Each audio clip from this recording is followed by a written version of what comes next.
Good morning, everyone. We welcome you to our Saturday morning Bible study. It's Saturday, June 24th, 2017. This is the Plainfield Christian Science Church Independent in Plainfield, New Jersey, the United States of America. But today we are recording from Jeremy's home, the North Star Cottage. Okay, Mike is our moderator, and please begin, Mike. Thank you. The reading is from the Science and Health with Key to the Scriptures, 94th edition, by Mary Baker Eddy, page 40. Divine science derives its sanction from the Bible, and its divine origin is demonstrated through the holy influence of its truth in healing sickness and sin. This healing power of truth must have been far anterior to the period in which Jesus lived. It is as ancient as the Ancient of Days. It lives through all life and extends through all space. Divine metaphysics is now reduced to a system in a form comprehensible by and adapted to the thought of the age in which we live. This system enables the learner to demonstrate anew the divine principle upon which Jesus' healings was based, and the sacred rules for its present application to the cure of disease. For more than a quarter of a century, in 1894, these rules have been submitted to the broadest practical tests. Everywhere, when honestly applied, under circumstances which make demonstration possible, Christian Science has shown that truth has lost none of its divine and healing efficacy, even though centuries have passed away since Jesus practiced these rules on the hills of Judea and in the valleys of Galilee. Thank you very much. Perfect. Great. Okay, so the topic today is Psalm 91, and the Bible readings were Psalm 91, 1 through 16. And the question is, what does each verse mean to you? So what I thought would be best would be to read the verse or have somebody read the verse and then go with the explanations. And this Okay, is verse. Sorry, go ahead. And this is a continuation of our Bible study from June 10, right, where we actually started the 91st Psalm. Well, we didn't start it. No, we didn't. We thought we would, but we didn't. Yeah, we were ready to. But we didn't get to it. But actually, there was a wonderful discussion on how effective it is in healing, and so it was both. Okay. Yeah. Good. Okay, thank you. Hey, verse number. Sorry, go ahead. Who wants to read verse number 1? Well, I'm ready, so I'll start with that one. He that dwelleth in the secret place of the Most High shall abide under the shadow of the Almighty.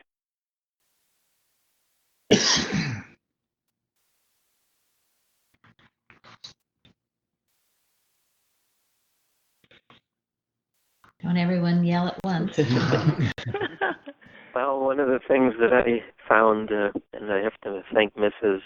Singletary for always using Spurgeon's, how I Googled Spurgeon, Psalm 91, and one of the points that he made is the word dwell. And so it's not that somebody wanders in and out and somebody is on the fringe of, but it's always dwelling in the secret place of the Most High. Thank you. That's a very important point. You're not wandering in and out. You're making it your home. You're dwelling there. It's the call for consistency. Dwelling. And when we do make God our home in our consciousness, we come under the protection of the laws of the universe. But you're right. That struck me too. It's a matter of making God, of being at home with God, and making that the basis of our consciousness, making it our home. Sounds like that secret place is a very special place to go. To me, I thought that the secret place was our connection with God, and the reason it's secret is because it's between you and God, and it's the sort of thing that no other person can step in and meddle around with or interfere with. That's a beautiful point. Thank you. It's also something that the human mind can't understand. The human mind can't go there. Yeah, and you see in the world today, everyone choosing somewhere else to dwell, whether it's, all the worldly interactions, all the things that are providing people with what they think are peace and protection. Whether that's a security system or a house on the beach to get away from everybody.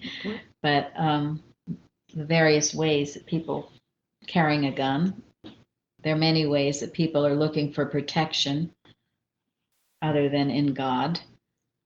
And if you're led to do certain things in that respect, that's certainly up to you. But if you don't follow that up strongly with knowing that it is really only God that is your protection, then you'll be liable to all the worldly beliefs that go along with it. It's very important to have yourself deeply rooted and settled in God as your protector. What did Mrs. Eddy say about the security of the claims of being, or what? Found only in divine science. Yes. They're found only in divine science, nowhere else. And you know that to be true. I mean, honestly. And they're not found in drugs or medicine or any of the materia medica theories. And if you investigate taking drugs, make sure you read the fine print on the bottle. Yeah, because the other effects are worse. The side effects can be worse than the ill. Yeah. But that's the nature of the human, the human condition. There is no answer there.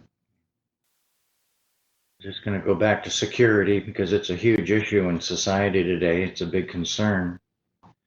And all too often people go to these other means as a way to escaping or not facing the thing that they really need to face, and that is to get their heart right with God. Because once you do that, you'll hear what needs to be here and know what needs to be known. And that's far more secure than all of the other superficial means. I mean, some of them have their place and are common sense, but you can't avoid getting close to God and hearing and seeing what needs to be known and heard. Thank you. I too looked up Spurgeon 91st Psalm, or actually it came up, and if anyone wants to read, it was page after page after page of things that he wrote about. And then after he wrote everything, then he quoted all kinds of people saying very good things about the 91st Psalm. So I don't know. I had to stop reading. It was so long. But go ahead, Florence. Were you going to speak? Yeah, for me, there is a condition here, and I have to be aware of the condition. I will be under that shadow if I dwell, like you said. There is that condition that I need to pay attention to. Where is my thinking all the time? Is it in alignment with the truth that I am inseparable from God? Wherever I am is the only protection that can be everywhere, no matter, wherever I go. So just to be aware of the fact that I must do my part of keeping my thought with the truth. Thank you. Absolutely. What does Mrs. Eddy also say that you feel no security when you're living in disobedience to God. Doesn't she say that in Science and Health? That's a paraphrase. But yeah, there'll be no security if you're not in obedience and dwelling in that secret place. Even though God is good. Yeah. And Mrs. Evans, her interpretation says, he who loves God so much that he is willing to leave behind all false knowledge and material trusts and go into the secret place of God where he's alone with his maker and commits his every thought to God. That's the requirement, and there is a requirement to all of this protection. You don't just get it by waving a magic wand or repeating words. What does it imply to be under the shadow of something? Protection. It's Yes, yes, absolutely. But it's implying something. also the idea of a shadow is, it's a kind of a reflection. Because when you see your shadow, you are with it all the time. Yes, right. That's right. You can't be separated from it. Also, it implies closeness, right? If you're under something's shadow, you are very near to it, close to it. You're under your shadows of a friend. If you're walking, you're very close to that person. So this implies a great nearness to God, a great closeness to the Father, hearing his voice, as Bruce was saying. If you do that, you can't make a false move. You won't be in the wrong place or, the wrong place at the wrong time. It's that indestructible unity that we read about often. There's no Yes. separation. Thank you. And there's so many examples of this protection. Just so many. It's too bad that sort of thing doesn't make the news more than all the other stuff makes the news. But tremendous protection is going on constantly. I mean, the fact we get up every morning, the world's still spinning and we're all okay. That's quite wonderful. Can be grateful for it. The secret place could also mean that when you are dwelling with God, you're in a place where evil can't find you. That's right. That is right. And truth, life, and love is a law of annihilation against anything unlike themselves. When you are expressing that, error can't come near you. It is a total protection. People won't understand it, but you will. I mean, people in the human mind won't understand it. And the secret place, I wouldn't have found this on my own, but in class instruction, we spend a lot of time in Exodus. It talks about the tabernacle and how it was built, and there were different sections, but the inner sanctum was the holy of holy places, and there was a mercy seat where only the high priest could sit between two cherubim, and so Spurgeon again referred to that mercy seat.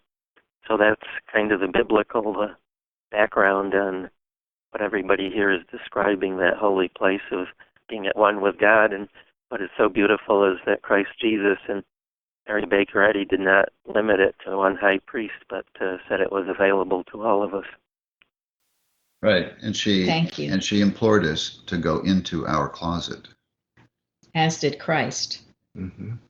That's where you pray. And it is secret. It's nothing that you talk about or blab about or brag about, as Bruce said. Secret. Between you and God.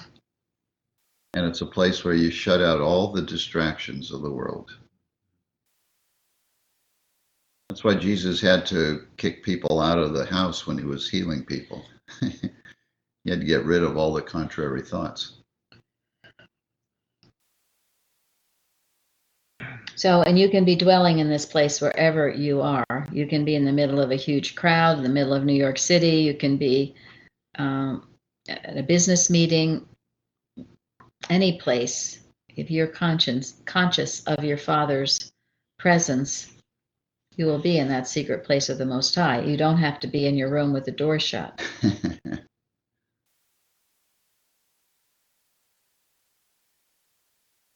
One of the things I got from this study is how it's such an active prayer, and you're living it. I think I just would. I got so that I was looking at more at words rather than how deep it is about living your life. I'm very grateful we had it because it's very active. You have to abide. You have to commit yourself, and it's active. It's very.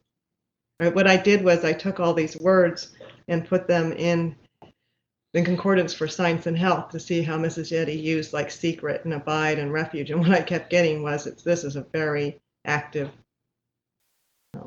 expectation of what we needed to do, how we live, like you teach her. Mm-hmm. Thank I you. think practically it's almost like, when I learned that wherever I am, I can be knowing right there that God is with me. And, that's been very helpful. Yeah, you take this home with you, don't you? Everywhere you go. It's not a physical home. Oh, well, I know when I first came here, I'd come from not a good place, and I was wondering a lot about that. But coming here and finding out that God is like all of reality, I realized, well, I must have been trying to be unreal, actively trying to be unreal, and how stupid that is now that I see that. So I'm very grateful for this teaching here. Thank you. Mm-hmm. How we doing, Mike? Excellent. Anything else, or shall we move on to verse 2? Have somebody read that, please? I'll read. I will say of the Lord, He is my refuge and my fortress. My God, in Him will I trust.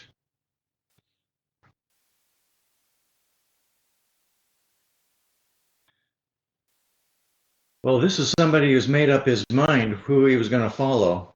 There was nothing wishy-washy about this verse. Thank you. He's making a declaration. We should make it in our hearts too, daily. It's a total protection. Yes, it is. It's a total protection, and it takes courage and trust in God to make that declaration and not mean it. Mm-hmm. Yeah, and this is a full-time occupation, isn't it? I even ask myself, I'm sorry, No, go ahead. that am I really trusting, not just saying the word? Well, yeah, this is 100% trust. This is why it's important for us to know where our hearts really are and not kid ourselves. Because it's easy to read the words and say, yep, this is great. This is where I want to be. Yeah. And then kind of go off and do what you've been doing for the last 10 years or whatever. And, if you really examine, sometimes I find I don't always have 100% trust in God. Sometimes I'm literally trusting in something else, or not trusting in God when I really should. Well, that's good to hear. Somebody has the same kind of feelings, because I do trust God, but there I find myself at times I'm saying, shouldn't I be doing something else? And frankly, it's very painful. It's a struggle within my mind on accepting that at times. Not always, but there's always certain times that, yeah. Yeah, I mean, there's a battle going on in our consciousness occasionally, and we shouldn't be afraid of it when it happens, but we have to be aware of it and deal with it and grow with it. And this declaration helps you deal with it. You're saying it and standing up for it and declaring it. And that shuts out the other voices that tells you can't, you shouldn't, you're afraid.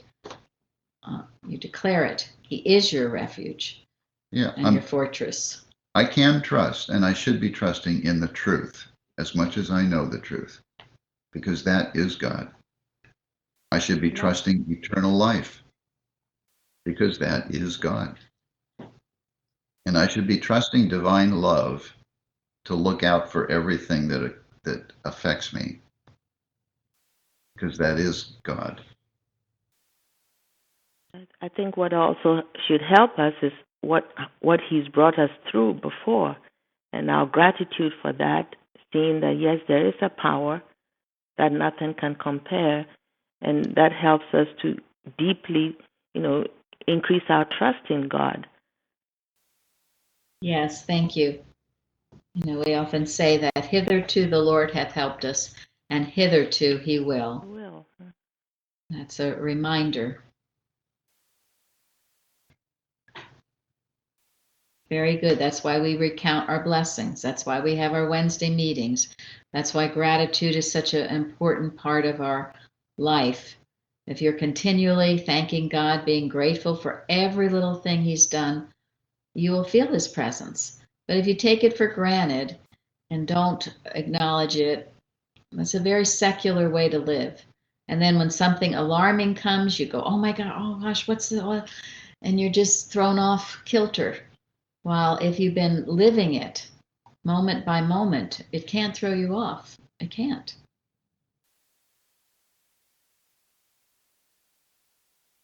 I know that helped me this morning. When I woke up this morning, it was raining very hard. And I knew people were coming over today, so I just said, God, I'm going to do what I have to do, and I know the way will be opened. The sun came out. I knew too. I knew God would not rain on this event. Yes. And He didn't. It's just beautiful. Sun came out, the birds chirping. It's beautiful. And we had a lovely needed rain during the night. Well, it's very bigger than that because they were saying flood. What? Yeah. I mean, they were flashing it everywhere, Oh. and it just stopped. Yeah.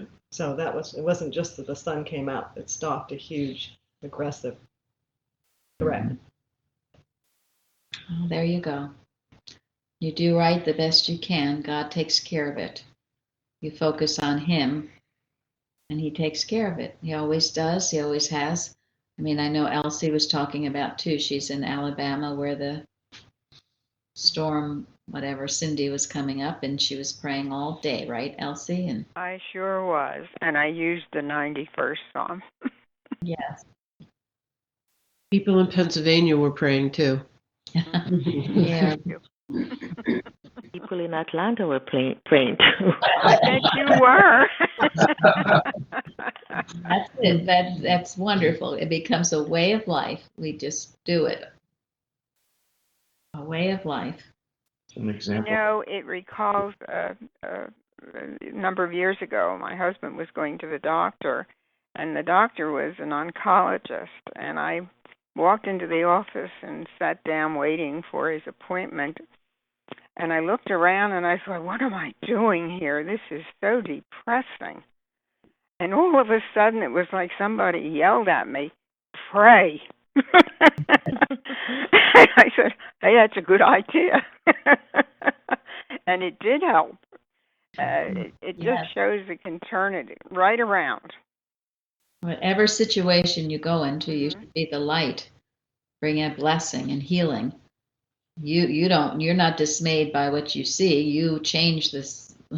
You change what you see to the truth, and you can do that. That's what we should be doing. And it's a matter of radiating the truth that you know and the love that is in your heart, and not absorbing the human beliefs that would otherwise come at you. Yes. Our article, radiation versus absorption. Well, that's good for number 3. Okay. It says, surely He shall deliver thee from the snare of the fowler and from the noisome pestilence. Not have to absorb all that. Yes. What is the snare of the fowler? It's a trap, really. and you can't be trapped. Thank you. Good. But also, it's a snare that tries to literally catch birds. In other words, try to catch an upward soaring thought. You know, a thought that's going upward and reaching to God. And here it's so important to handle animal magnetism. Because if you're making progressive steps, you'll have to fight a battle with evils. It's the way it is. That's a very good That's point. great. Thank you, Bruce. That's Right. good. And sometimes that battle will come with those who are closest to you, who might feel threatened by your upward soaring thought. And often it's I like the noisome pestilence. It's like a pest, something that will just not yield. It just keeps coming up. It just keeps coming up like an annoying, frightening something. Mm-hmm. And it just doesn't stop until you confront it, like we've learned here, and with the truths we know and so on, to know that it's nothingness, for you to be able to get over it. Yes, that is how it comes. And it can come in many forms and faces. It can be your thinking that keeps barraging you. It can be literally pests, bugs. Bugs. The physical claim, some claim that just keeps going on, at least apparently going on and on. It's the belief of it. Yes. When I read the word noisome, I just thought that the voice of God is louder than all of the other distractions. So it talks, well, we talk, but we speak God's word, and God's word is louder and stronger. And much more powerful. Thank you. Yep. And the thing for catching birds is always very sneaky. The nets are almost, for a flying bird, they're pretty invisible, and they also put sticky stuff on branches, so when the poor birds would light on the branches, they'd get stuck there. And that made me think of the noisome pestilence as that aggressive mental suggestion that we are to watch in our daily duty. Mm-hmm. Thank you. And that word pestilence is contagious, infectious, spread, rush upon,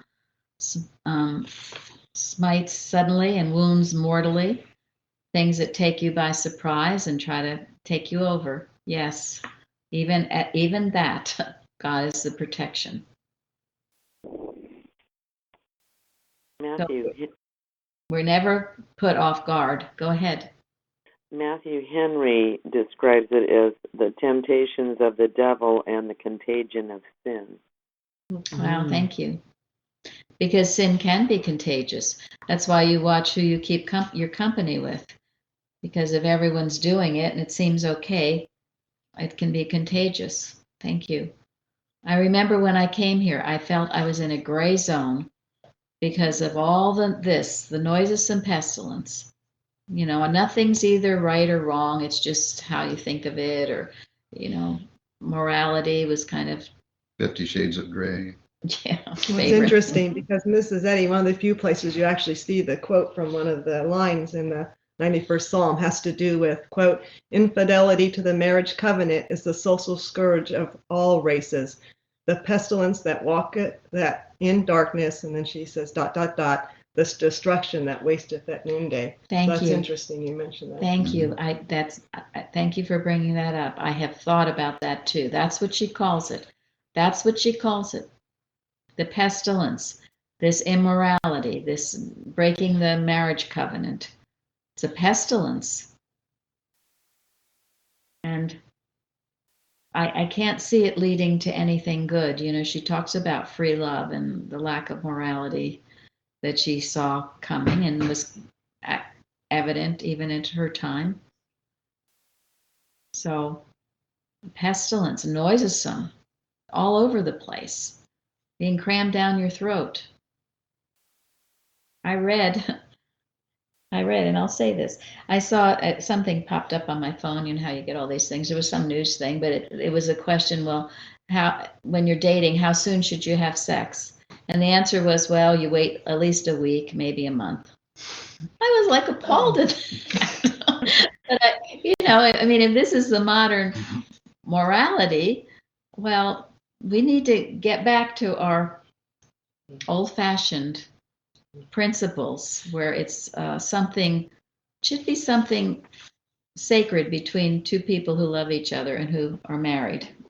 And also, it becomes contagious when society accepted sin as normal, when it become normal way of life, and legalizing sin as normal.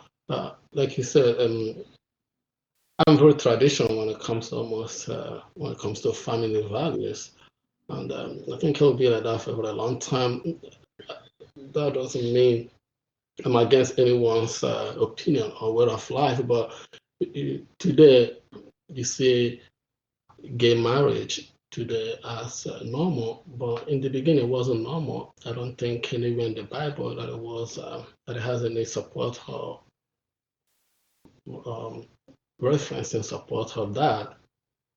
And today you think today it's legalized almost in every country in the world. It's a way of life, but it wasn't like that many years ago. It was a sin to engage in such way of life. I still see it as a sin. That's just me. I don't think that opinion has ever changed. I don't think it will ever change. As far as I'm concerned, it's a sin for man to engage in any sexual act with another man, or a woman to do likewise. Until I have read Bible back to back, I haven't found it. That belief will change. Did I find it? Anything anywhere in the Bible supporting such way of life? And that's when it will become normal to me. But at the moment, it's not. I think that's what Mrs. is talking about, not just the other way of marriage, but also what is becoming of marriage today. Well, and this is, again, we have to qualify, it's in no way of judging or judgment, as Benjamin said. It's not judgment, but it is trying to get some sense of right and wrong in our system, our morality today. So, and again, he has said that is his opinion, and everyone is entitled to their own opinion, and everyone has had their own life and road to hoe. And again, this is in no way of judgment or condemnation to anything, because we don't judge. We can't judge. But I sometimes grieve for our youth when I feel that they've gotten so lost, and when sex seems just, well, casual. I heard someone say recreational. Oh, yeah, that is a new term. That's New term. Just a recreation. And so, well, and I'm glad, thank you, Linda, for bringing that up. What Mrs. Eddy says, her chapter on marriage is quite strong, and anything you read about that you read about what she says about marriage, it is quite strong. Chastity is the cement of civilization. If we can at least imbibe some of these principles in ourselves and in others, in our youth particularly, I think we will have done much. And I know it's not easy. And again, we don't judge. How could we possibly judge? That's one thing I've been very grateful for. I have been so smattered to the ground on all of these issues. I certainly cannot take a high road. I have to speak very humbly because, well, we've all had our various experiences in life that have humbled us, and I certainly have had mine. So, to make it clear, I mean, even though my view probably will never change on that, but I have changed in some way when it comes to seeing people right, because in the beginning it had clouded me so bad that it prevented me from loving people that I should love, accepting people that I should accept, or being afraid of people that I also should love. But today, that's a big change in me in that aspect, because I try to separate behavior or choice from person, knowing it doesn't matter what choice somebody made or made in life or will make, it doesn't change who that person is as a child of God. And I have learned here and grow to understand that a child of God doesn't change. And that's what I see in everyone. And that have actually helped me to accept everyone as I will accept myself completely. Well, that's the wonderful point about Christian Science, because in the human condition, there is compromise everywhere. There is false belief everywhere. And it leads to, I mean, you look, the whole human condition is a perversion when you think Yes, about it it is. that way. Yeah. So we should not be dismayed at things that appear to be perverted. We should recognize it all as perversion, and that the answer is not to change human behavior, but the answer is to see the Christ, is to see God at work. Thank you. And Yeah, so- that is so beautiful, because that's exactly what we learned from the old Bible story. I mean, the Old Testament Bible stories in these Bible studies. Yeah, it is. Thank you. Yes, we judge no man. No, we can't judge anyone. Mm-mm. And heterosexuals can be just as guilty of great sins as worse. Absolutely worse. So we can't go there. And you think of Jesus, he never went there, really. He never did. No, He he said he rebuked the self-righteousness, the Pharisees, all of that. That's what he rebuked. He didn't rebuke And he supported the sexuals. adulterous woman because she That's a loved good point. much. She loved much. So we judge righteous judgment, not just according to sexual. And he also said infidelity was mental, Yeah. not just the act, physical act. And I Yeah. think that's a big deal. Yeah. Because That's a lot of true. people think it's not infidelity if they don't do an act, but they can think however they want. Mm-hmm. That's even worse. I agree. You're right. Mrs. Eddy's made it clear that our enemy is hate, not other people. Yes. Hate is It's the enemy. hate. Yes. So yeah. There's These, error also that labels. We don't label. no, I mean, not we labeled. know what God's child really is, so we can't. Thank you. Right, and we better not. We better not, or we, judge not lest we be judged. Don't cast the first stone. We keep good counsel, and we don't condemn and all of that business or exclude any of that. It's very, very wrong. Have nothing to do with Christian Science. It wasn't it said that in the end nobody will be given in marriage? Right. Yeah. So, I mean, the whole thing Yeah. is a human concept. So None of the disciples married. Not a single one. One of them did. Didn't he have a wife? Peter had a wife. Peter had a wife, was like. Yeah. Before, after. During. Oh, before. Before, I mean, Before, after, during. Uh-huh. Really? Oh, I Yeah, missed that. because I part. think it talks about wives raise the mother-in-law, whatever. I thought they Yeah, were too busy doing their mission. no, they were married. Some of them were married. And also, you look what has happened in churches where all the marriage is forbidden and that kind of thing, and then all That kinds doesn't of work weird. either. That doesn't work either. So it's very important we have a healthy concept and live up to it as best we can. And that's all anyone And can Miss do. Betty doesn't talk against marriage. She just No, she No. says make it the best and the highest that you can. Mm-hmm. Yeah, because in the meantime, it's a very incredibly important stuff for it to be so now. It helps families. It Right. preserves certain, conditions that are necessary for, the holding the families together, therefore society together. So Yeah. Thank Quite you. useful today. So Thank you. Yes, it is. let's not forget it.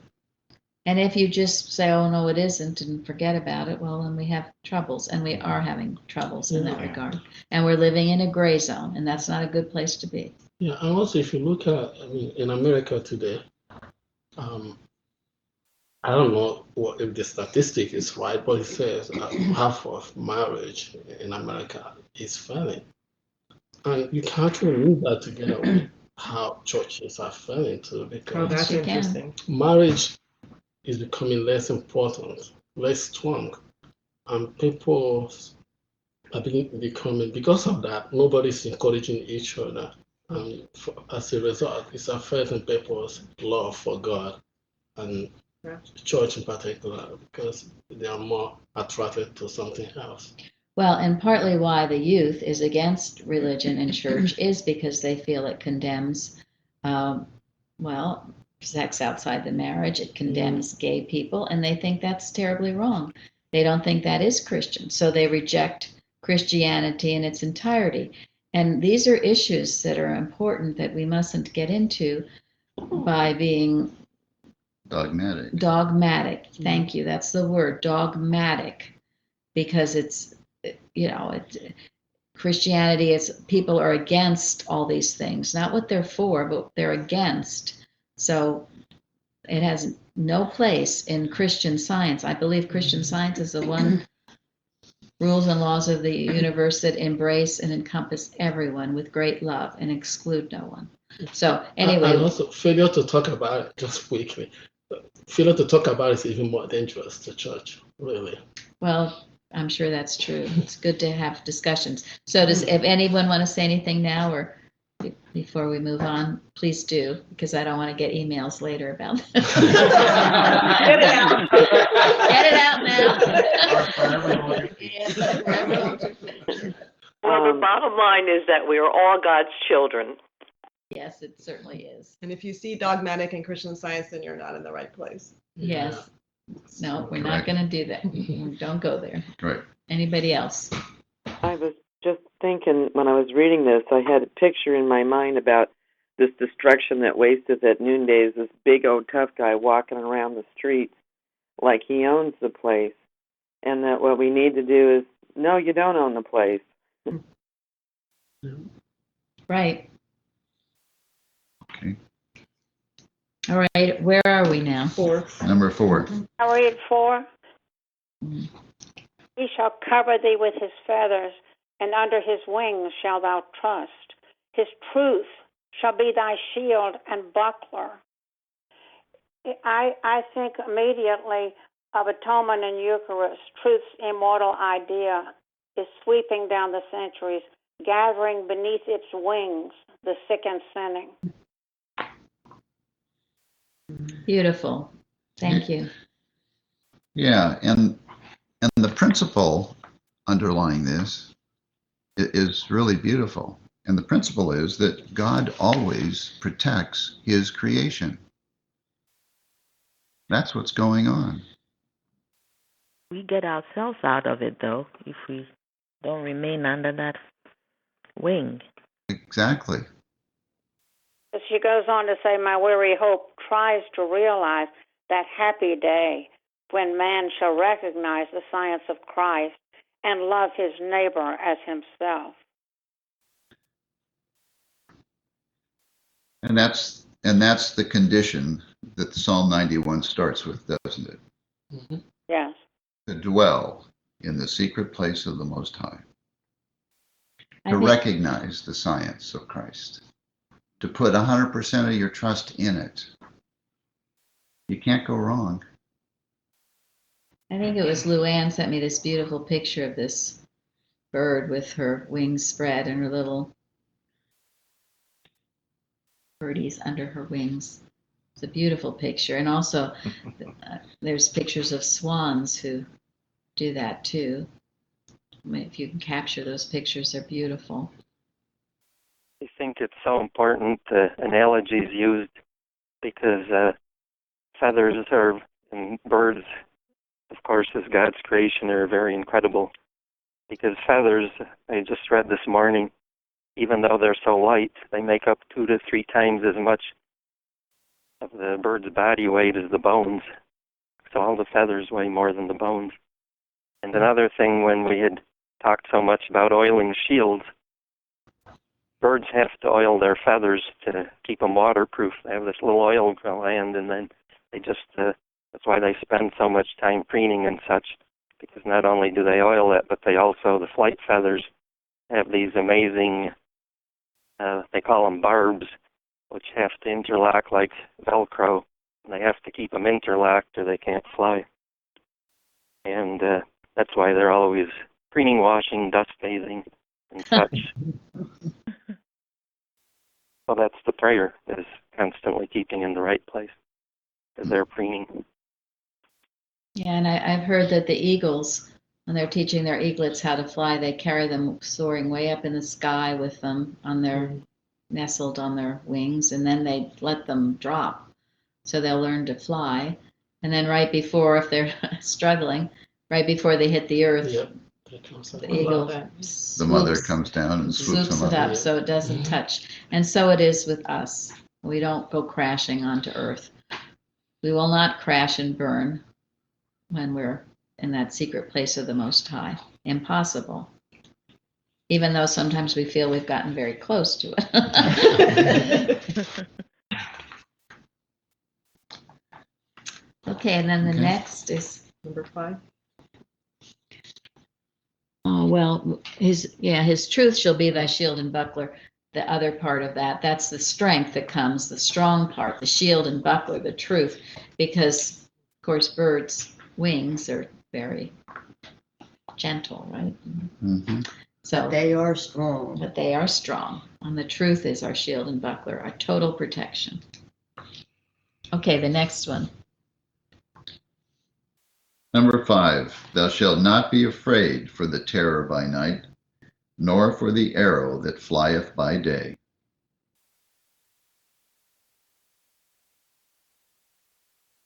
We're taught here to acknowledge God when we go to bed at night, and I'm told to use Psalm 31:5. Into thine hand I commit my spirit. Thou hast redeemed me, O Lord God of truth. Thank you very much. Very important. We're knowing this. And I like the statement in John, where John stated that perfect love casteth out fear. Yeah. When we love God so much that we don't let hate get into our consciousness, that trust, that love for God means there's nothing to fear. This is the perhaps the crux of all of this. We talk about being protected, but honestly, there's nothing to be protected against when you're knowing that God is all in all. What are you afraid of? That person down the street that's going to hit you over the head and steal your pocketbook? Are you afraid of that? Well, what are you seeing? Are you loving your neighbor as yourself? If you go around life fearing other people and fearing what other people are going to do to you, well, please don't call yourself a Christian Scientist. You cannot do that. And I did it for a long time. Finally, it dawned on me how wrong that was. And please don't complain when what you expect to happen happens. Yeah, and then say, well, that's proof. Because it will. God will protect me. Yeah. No, if you're knowing that everyone is God's child and no one wants what you have, and you're loving them as a child of God, they're not going to come and punch you in the nose. They won't, because life, truth, and love is the law of annihilation against anything unlike themselves. They won't.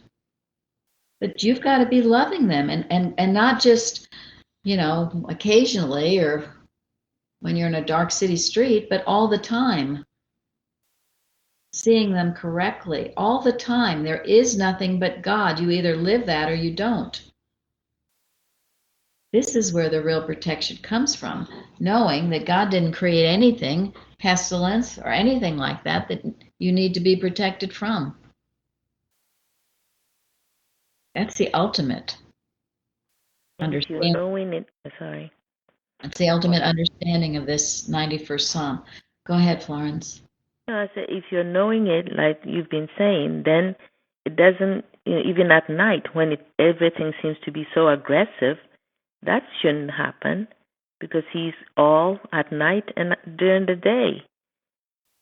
That's absolutely right. This is a treatment for all of these things. I mean, one of the commentators said he protects us from fear of things of evil. We're not even afraid of it.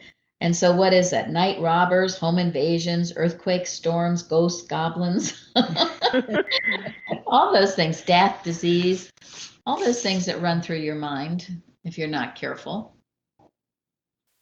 This is a wonderful treatment for day and night, for any sort of situation that could possibly happen. I believe it was very well stated also in that study on Ephesians that the darts are those unseen influences that we don't even know about, but that God does protect us from when we're in His dwelling. Thank you very much. Very important. Because they can be barbed thoughts. Someone could be thinking evil of you, and you don't necessarily know it. But this is a protection from it. I mean, if we look back in our experience, we will actually, in my experience, when I get in trouble or afraid of anything, usually when I'm not loving or when have walk astray from God. So when you are walking with God, you're filling your thoughts with the love of God. I mean, it's almost impossible.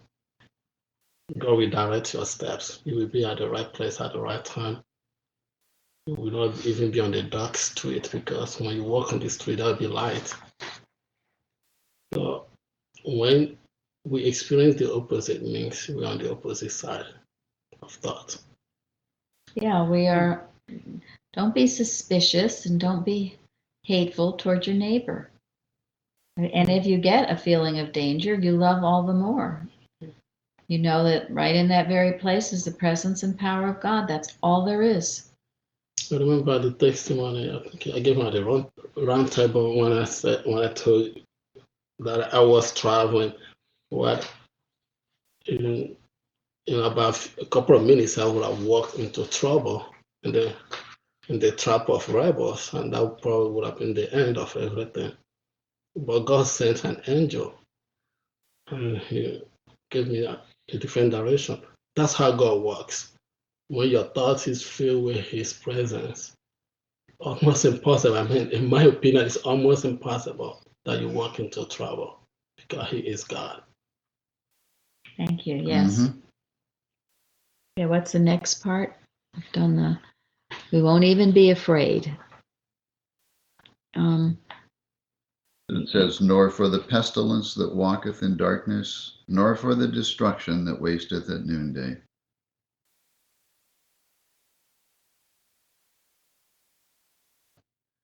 Again, more of the same. Again, pestilence. And there was a beautiful story Spurgeon gave where he said, I guess it was in the year 1854, he was in London and there was a terrible plague or something in London, and he was going around helping people with it, ministering unto them. And he said he suddenly just became so exhausted and so thought he was going to end up sick himself. And he passed a shop window, and they had parts of this 91st Psalm in the window, and about pestilence and about no plague coming nigh thy dwelling. And he said he was so restored in the power and presence of God that he was refreshed and energized, and he went back, continuing to work with these people, even though it was a great contagious disease. He was not touched or harmed. And then there was another story of a Lord Craven in London. Same thing, a terrible plague. And he was being advised to leave the city and go to the country. And he was preparing to do so. And then he heard his servant downstairs say, well, I guess God is in the city, but he's not in the country.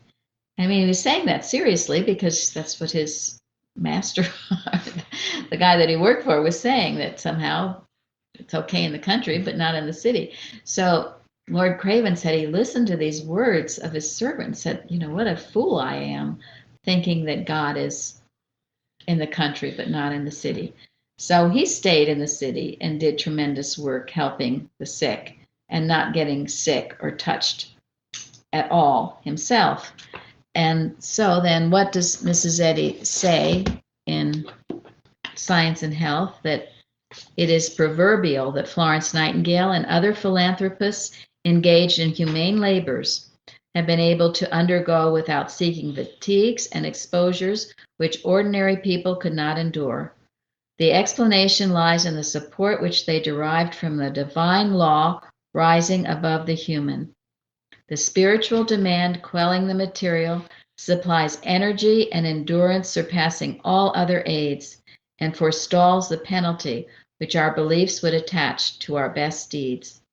Let us remember that the eternal law of right, though it can never annul the law which makes sin its own executioner, exempts man from all penalties but those due for wrongdoing. And she goes on about constant toil, deprivations, exposures, untoward conditions, if without sin, can be experienced without suffering. Whatever is your duty to do, you can do without harm to yourself. Mm-hmm. This is her interpretation of this 91st Psalm. And we must abide in it and of it, and not be afraid of the pestilence, the arrows, anything. And it's all over in the news, all over, all the time. So we stand strong. Could I ask a question? Please. This is a good discussion, and how can we apply the truth of the 91st Psalm and verse 6 especially to what's happening with the environment, and apparently by some of those in power who see a certain advantage in allowing certain kinds of things to go on that are actually destructive to wildlife and rivers and are of concern to many people, including myself. Thank you. Okay, well, we talked about this partly last week, and is the universe, including man, evolved by atomic force? So anyone would like to? I'd like to take a stab at it, because I was just going to say the next verse, 1,000 shall fall at thy side, and 10,000 at thy right hand, but it shall not come nigh thee. And I love in Mrs. Evans's explanation. It is so beautiful. I never thought of it this way. My consciousness of God's loving protection causes every error, whether 1 or 10,000 lies, to fall powerless at my feet. Thank you. Very good. Her interpretation on some of these is a complete and metaphysical interpretation, and you can't get any better than that. And then only with thine eyes shalt thou behold and see the reward of the wicked. I will recognize that evil is nothing. Evil is never a person, and it always defeats and destroys itself. Spiritual perception recognizes this fact. So those are the correct way to think of this. And as we are thinking of it, as we are working on our watches, we know that people are not greedy, and we're knowing the truth about all mankind. So we're not falling in. This is the description of the Adam dream. And the Adam dream is always wrong, and there's no answer in it. You can't find it. You can search and search and search. You can read blogs and read and read and read, and you'll never come up with anything of any worthwhile solution. The only solution is in God. And if you're knowing it and knowing that God evolves the universe, then you will experience it, and you will bless our environment untold. More than anything else will. More than anything else will. Because 10,000 different human opinions will fall by their own weight, but the truth of the matter will stand the test of time and eternity. And we pray each day, may thy word enrich the affections of all mankind and govern them. We pray that the divine mind that God is govern all of his creation. And God... It's a false sense of responsibility. Exactly. This is not us. This is not people in power screwing things up. This is seeing God in control of his universe. And we don't get dismayed when the environment gets messed up, because God governs and God heals. Sorry. What came to me is that the earth is the Lord's and the fullness thereof. I mean, that covers every ground. When we start with God, with His perfection, how can we fear anything happening to His creation? Thank you. And you know, Mrs. Eddy says we should be working for the birds and the plants, and I do. Do you? If you are working in this way, in the truth, you will be not dismayed by all the political arena, whether they're trying to ruin the situation or trying to solve the situation. It is all a very secular viewpoint. There's no God in it. And they think man is either responsible for terrible things or man is going to be responsible for making everything right. There's no God in it. It goes back to that testimony Florence gave. Where is God in any of that? He's not. He's not there. And the answer isn't there. And you can't fix the Adam dream. You can simply rise above the mist, Mrs. Eddy says. Yeah. And I think it's our protection, really, when any scene shown on TV or anything it seems to be disturbing, check where your thinking is.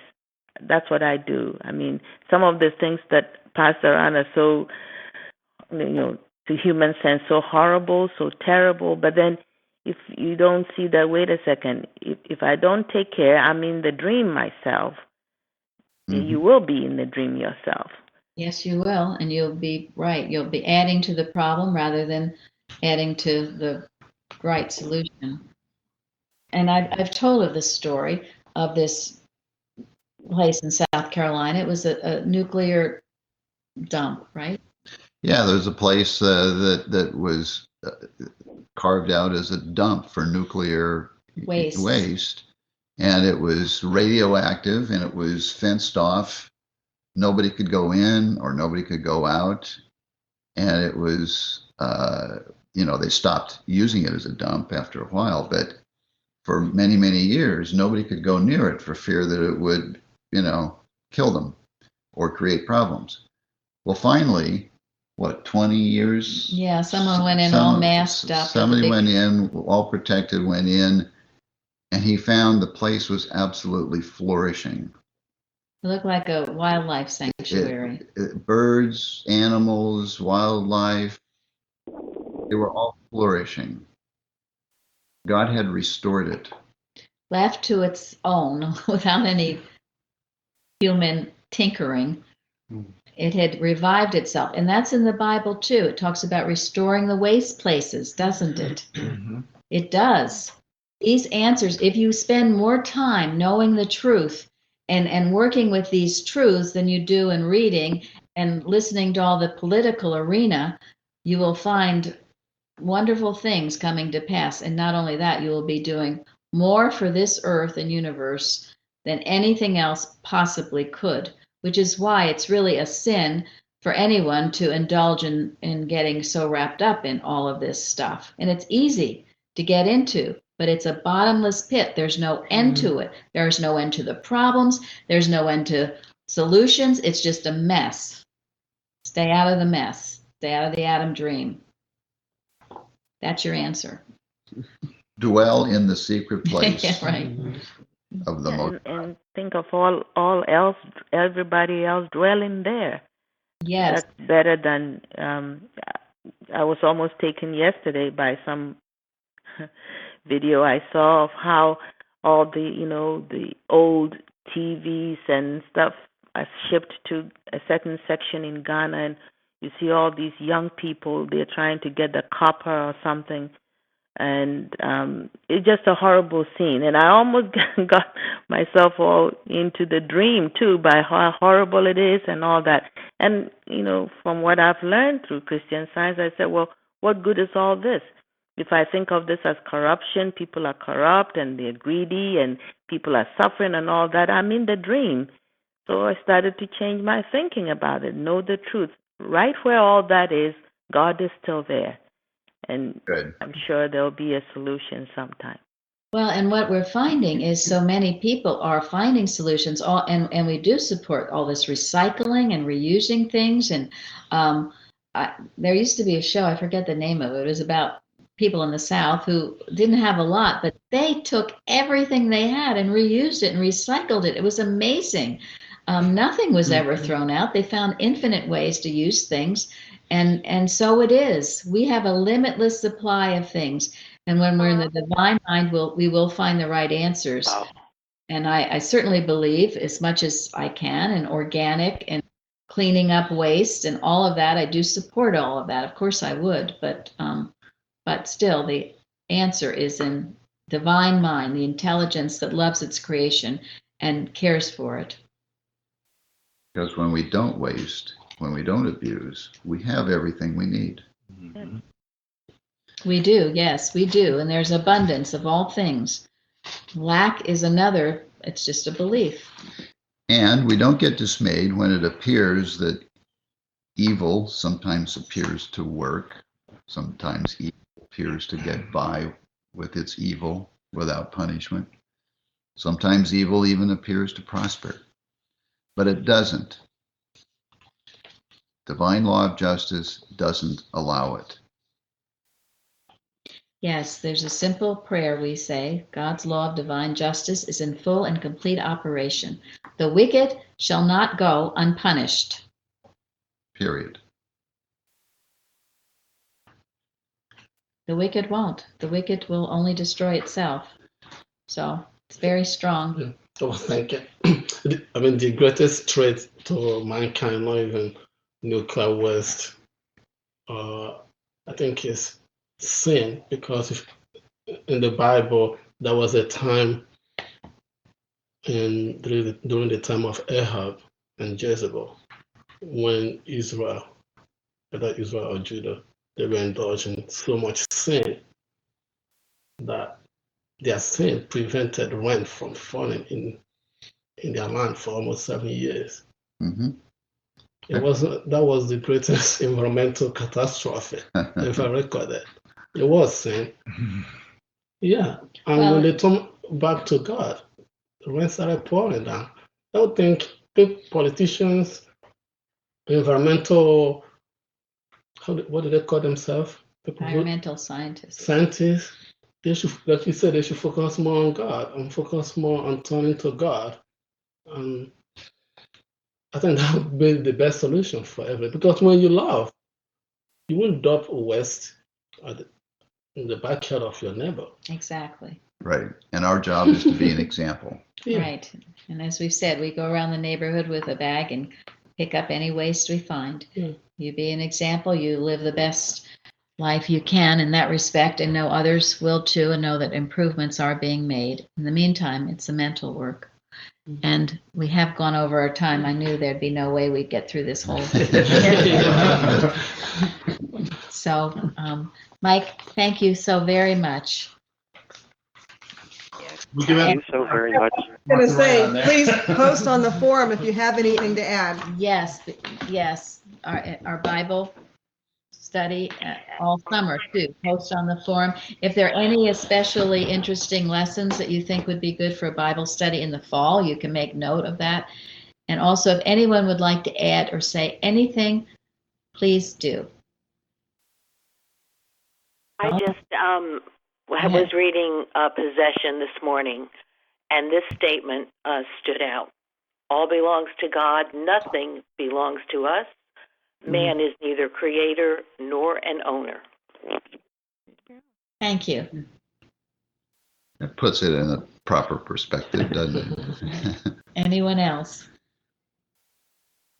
Well, I was looking up serpent. I just want to say this because we've been talking about Mrs. Eddy's place. And in one of the articles that she has in Miscellaneous Writings around 336, she talks about our province is to wrestle with air, handle the serpent.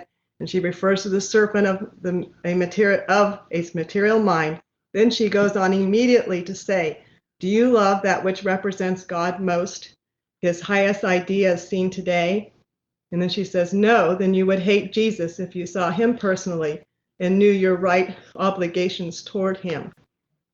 And she talks about that we need to first cast out your own dislike and hatred of God's idea. And I think it's just really important. I just wanted to share that. Thank you very much. Mhm. Very important indeed. Yes. Anyone else?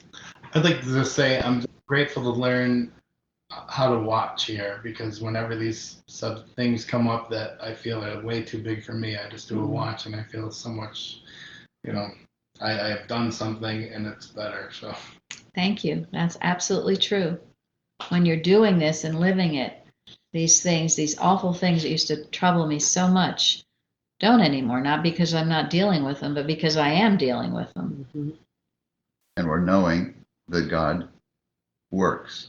Truth is working to correct whatever needs to be corrected. And things are getting better. Yes. So thank you very much, Mike. Yeah. thank you, Mike. Thank you. Mike. Thank you. Oh, thank you. Thank you.